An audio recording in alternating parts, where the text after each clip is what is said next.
Salam à tous et je suis très heureux de vous retrouver pour une nouvelle vidéo. Vous l'avez constaté, aujourd'hui j'ai mis un costume pour me plonger encore un peu plus dans le thème et vous annoncer la liste des joueurs que je sélectionnerai et prendre réellement le rôle de monsieur Walid Regragui.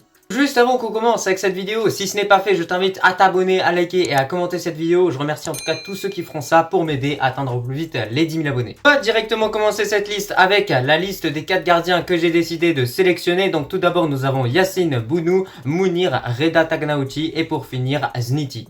Donc par rapport à ces 4 gardiens que j'ai décidé de sélectionner, c'est carrément logique, on est justement habitué à voir ces 4 gardiens qui sont souvent du coup sélectionnés sous Walid Regragui et ils font clairement le taf, donc on va continuer de leur faire confiance en espérant que Yacine Bounou soit régulier et qu'il ait exactement le même niveau qu'il a eu durant cette Coupe du Monde 2022 parce que si Yacine Bounou a le même niveau, ça serait vraiment fantastique. Maintenant concernant les 4 latéraux que j'ai décidé de sélectionner, tout d'abord nous avons Achraf Hakimi, Noussair Mazraoui, Fad Moufi et surtout Yahya Atiatallah. Donc concernant Hakimi et Noussair Mazraoui, c'est carrément logique que je sélectionne ces deux joueurs-là, étant donné que c'est eux vraisemblablement qui vont être alignés justement contre le Brésil et contre le Pérou en tant que titulaires. On les connaît bien, ils ont vraiment bien performé durant cette Coupe du Monde 2022. Bon, la situation en club est plutôt bonne pour Mazraoui parce qu'il était blessé pendant un moment, ou du moins il avait des problèmes. Il a pu reprendre les matchs en Bundesliga avec le Bayern contre Augsbourg parce qu'il a effectué son entrée durant ce match-là, donc c'est plutôt positif, ça lui offre des minutes justement avant de rejoindre notre équipe nationale. Pour Hakimi, en revanche, la situation est quand même assez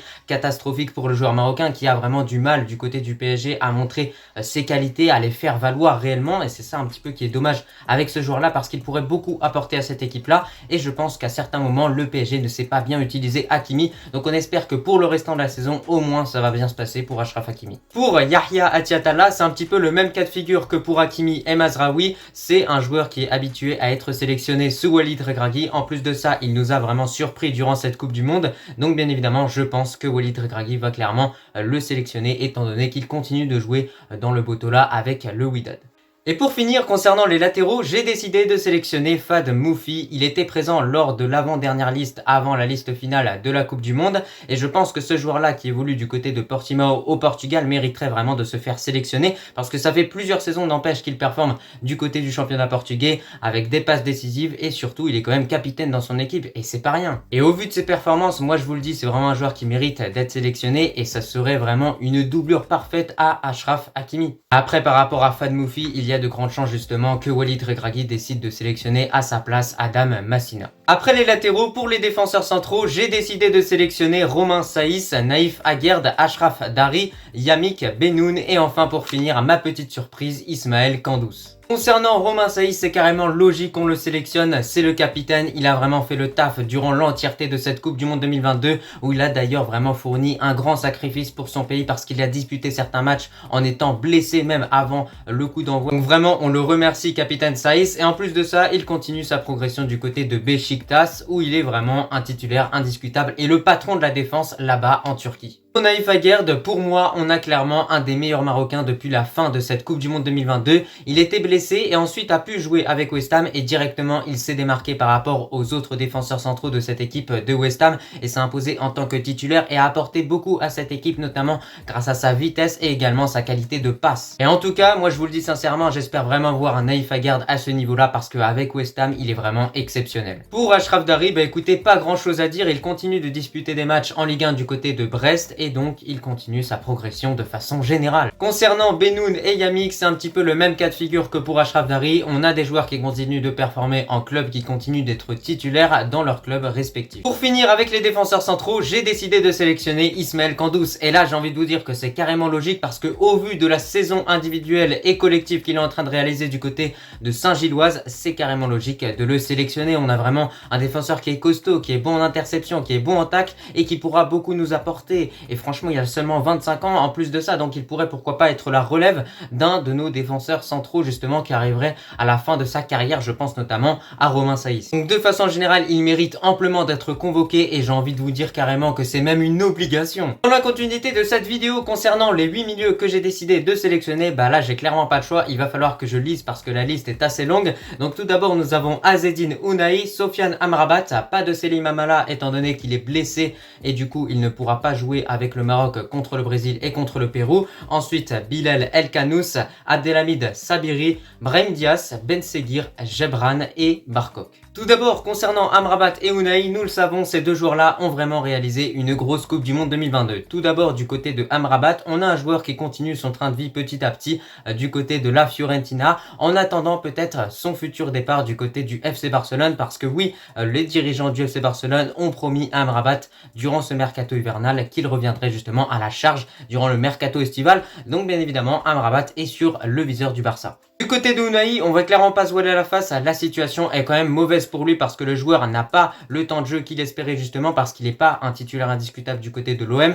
Du coup, on espère vraiment que pour lui, ça va se régler au plus vite et qu'il va commencer petit à petit à bien justement s'adapter à l'équipe et à apporter réellement un plus justement à cette équipe-là pour qu'il puisse ensuite par la suite devenir un titulaire indiscutable. Concernant Abdelhamid Sabiri, Bilal El Khanous et Gebran, pas grand chose à dire par rapport à ces trois joueurs-là, ils continuent d'être titulaires dans leurs clubs respectifs. Ensuite, dans cette liste, j'ai 3 surprises au milieu de terrain avec tout d'abord Brahim Diaz que j'ai décidé de sélectionner. Comme je vous le dis depuis un certain moment, tout avance dans le bon sens concernant son changement de nationalité sportive. Du coup, il devrait jouer pour le Maroc. Mais d'après les dernières informations que j'ai pu voir, la situation serait assez délicate concernant Brahim Diaz étant donné qu'il serait présélectionné par le Maroc et présélectionné par l'Espagne. Donc le joueur devra effectuer un choix. Alors moi je vous le dis très clairement, objectivement, il choisit le Maroc étant donné que lors de la dernière Coupe du Monde, le Maroc a éliminé l'Espagne.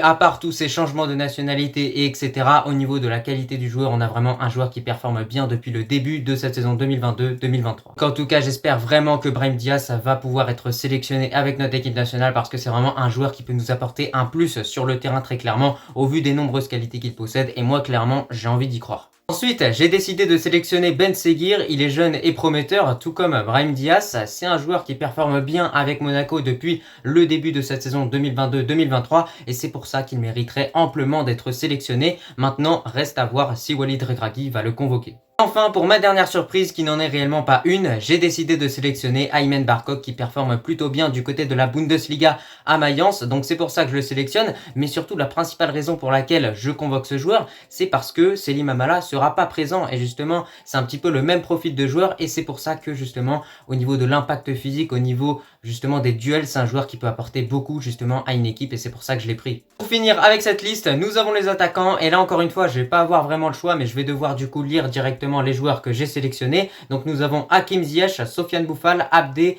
Zakaria Abouklal, Ilyas Chahir, Anas Zahouri, El Nisri, Rehani, Ryan Mahé et pour finir Chedira.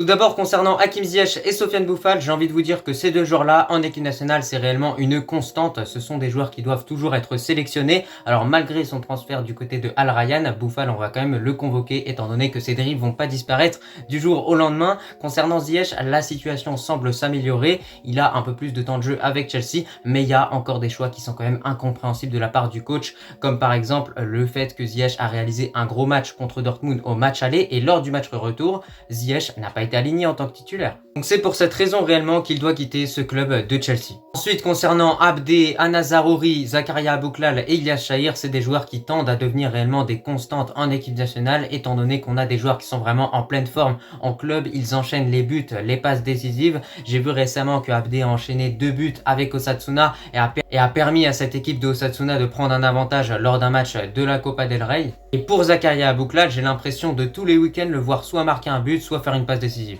C'est exactement le même cas de figure pour Ilyas Chahir et Anas Zahouri qui évoluent du côté de la Championship.